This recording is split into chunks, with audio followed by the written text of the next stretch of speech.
Nestling on the edge of the magnificent Yorkshire Dales, Harrogate has long been a favourite place for visitors coming to experience the town's healing spa waters. And today, they can delight in a truly modern, cosmopolitan town that still retains its traditional splendour. Hi, I'm John Minhinnick and this is my wife Sheila, and we're delighted to be leading Rotary in 2012-13. And we're here today to tell you a bit about the conference we're holding in April 2013, and we're standing in front of the magnificent Majestic Hotel. What sort of programme are we running?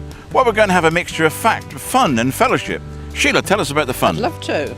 On the Friday night we've got a gala dinner, and on the Saturday we've got the sounds of a big band and entertainment in the Royal Hall. So come and join us. I hope you will. We're going to have a mixture of international speakers, we're going to have celebrity speakers. Nick Ewer is Sir Alan Sugar's right-hand man on the TV programme The Apprentice. His background is in PR when his firm was chosen to represent Amstrad in the 80s and soon became responsible for handling of all Alan Sugar's business and charitable activities in the media. Having become a firm friend of Sir Alan through working with Amstrad, he was subsequently called back to become a part of the groundbreaking reality TV show The Apprentice. Nick's expressions, born of a wonderfully dry sense of humour and a lifetime's business experience, tell you in an instant exactly what he really thinks of the Apprentice contestants. Nick Ewer over the years has been a keen supporter of Hope and Homes for Children, having taken part in a charity driving event called the Mongol Rally in a Renault 4 from London to Ulaanbaatar. As a result of the rally, he has successfully raised over £12,000 for Hope and Homes for Children. At Harrogate, Nick Ewer will be the guest after dinner speaker on the Friday evening. In 1982, the Royal Navy's ship Sir Galahad was destroyed in Bluff Cove on the Falkland Islands. On board was Simon Weston, a Welsh guardsman, a name and a face that was going to become well known for his struggle to overcome his horrendous injuries and redefine his role in life. Today, however, Simon takes the opportunity to convey his story in order to motivate and encourage those who, like him, want to move on to their next goal, whatever that may be. He remains a tireless worker for charity, and his charitable work earned him an OBE in 1992.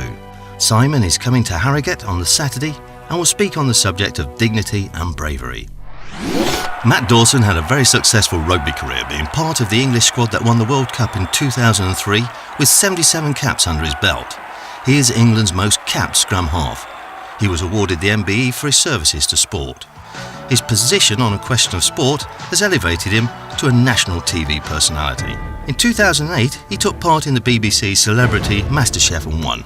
Matt then put on his dancing shoes to become the runner-up in the BBC's primetime programme Strictly Come Dancing. He has for a number of years been a keen supporter of the charity Bowel Cancer Awareness, which, when time permits, he makes presentations on behalf of the charity, and that's just what he'll be doing for you.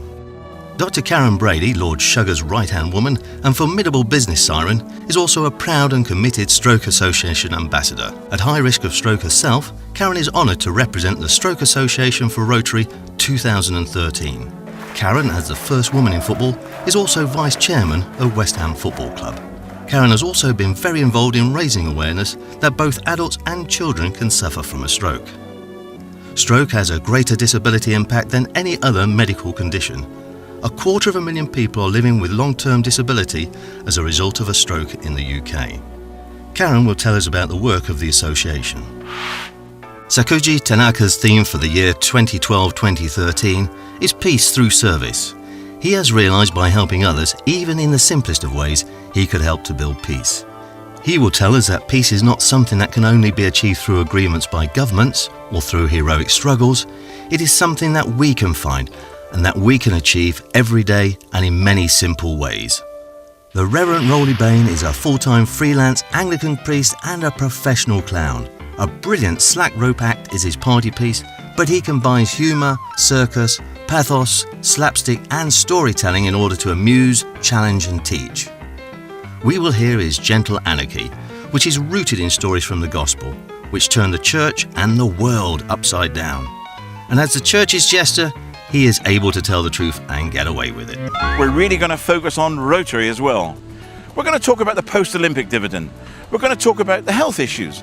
And what we're also going to do is talk about international affairs and very, very important environmental issues. And what you're really going to enjoy, as well as the programme, you're going to enjoy this wonderful town of Harrogate. Sheila, tell us a bit more about it. I'd love to, because it's got fantastic amenities, fantastic gardens, and in fact everything that a fantastic place like Harrogate should have. In fact, Harrogate is the jewel in Yorkshire's crown. It truly is. And one of your experiences in Harrogate may well be queuing for your cup of tea at Betty's. But here are some shots around the town of Harrogate. With its characteristic architecture, grand boulevards, enticing shopping parades and immaculately maintained green spaces, Harrogate is stylishly elegant. Here we are in the centre of Harrogate, and behind me the famous Betty's Tea Rooms, where they serve Taylor's tea. In fact, Taylor's Tea have been brilliant supporters of Rotary over a number of years, particularly Milton Frary and his wheelchair project. Wherever you see Milton at a conference, you'll see samples of Taylor's Tea. So what do we want to say, Sheila? So please come and join us for a cup of tea. Located halfway between London and Edinburgh, Harrogate is easily accessible via a first-class motorway network, a fast mainline rail service, plus daily scheduled flights from both the UK and Europe into the nearby Leeds Bradford Airport, which is just 20 minutes away. And at the very heart of this stunning spa destination, you'll find one of the country's leading venues for staging conferences, exhibitions, entertainments and events. It's time to experience the Harrogate International Centre. Well, you've heard about the conference programme we're putting together. You've heard about the fellowship. You've heard about the fun. You've seen the pictures of the beautiful town of Harrogate. So all we need to do now is to tell you when it's going to happen, Sheila. It's going to happen from the 12th to the 14th of April in 2013. And where's it going to take place? At the International Centre in Harrogate.